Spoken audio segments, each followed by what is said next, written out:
எடுத்துக்காட்டு 3.24 காரணிப்படுத்துக x² + 8 × x + 15. Okay sir, thank you. x² + 8 × x + 15 என்ற இது என்னது? கோவை. என்ன கோவை? இருபடி கோவைக்கு என்ன கண்டுபிடிக்கணும்? என்ன கண்டுபிடிக்கணும் கேட்டேன். காரணிகளை எந்த முறையில கண்டுபிடிக்க போறோம்? எந்த முறையில?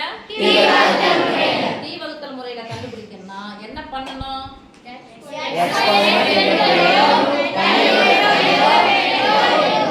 எத்தனை x² இருக்கு?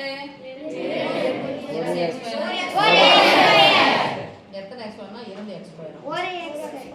ஒண்ணுமே இல்ல. x² இன் கெழுனது x² இன் கெழுவையும் தனிவையும் பெருக்க வேண்டும். ஓர் 15 அண்டர்லைன் பண்ணனும். நடுவுல தான் அண்டர்லைன் பண்ணிடுங்க. என்ன 15? கூட்டினால் என்ன வரணும்?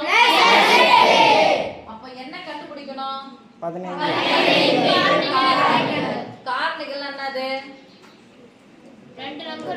எந்த இரண்டு எண்களை பெருக்கினால் அந்த எண் கிடைக்குமோ அவைகள் தான் அதனுடைய காரணிகள். ரெண்டு நம்பரை பெருக்கினா அந்த நம்பர் வரணும், அவ்வளவுதான். ரெண்டு நம்பர் பெருக்கினா இப்ப எதனுடைய காரணி? சொல்லுங்க. 15 காரணிகள் என்ன சொல்லுங்க? 5 முடிஞ்சு 2ஆம் வாய்ப்பாடு வராது. அடுத்து எத்தனை வாய்ப்பாடு? 3ஆம் வாய்ப்பாடு சொல்லுங்க. 3 அடுத்த நம்பர் 4. 4ஆம் வாய்ப்பாடுல வராது. ஏன்னா 2ஆம் வாய்ப்பாடே வரல. அதனால 4ஆம் வாய்ப்பாடையும் வராது. அதுக்கு அடுத்த நம்பர் 5 வந்துச்சு. அதோட என்ன பண்ணிடணும்? ஸ்டாப் பண்ணிடணும். என்ன பண்ணணும்னு சொல்லியாச்சு. மேல இந்த குறிதான் ரொம்ப முக்கியம். என்ன பண்ணணும்? அப்ப கூட்டி பார்க்கலாம். 15 கூட 1 கூட்டினா எத்தனை? 14. 14 இருக்கா? 3 கூட 5 கூட்டினா எத்தனை?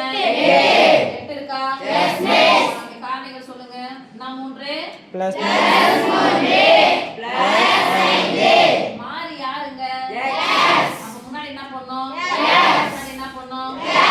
ஏன் x போறனா ஒரு x ஏன் போறனா இந்த ஒரு x² தான் இருக்கு. அதனால தான் x போறனா x² அவ்வளவுதான். சப்போஸ் இங்க 2 இருந்துச்சுன்னா இந்த 3 எதால வகுக்கணும்? 1 இருந்தாலும் 1ஆல வகுக்கணும். ஒரு எண்ணை 1ஆல வகுத்தா அதே எண் தான். therefore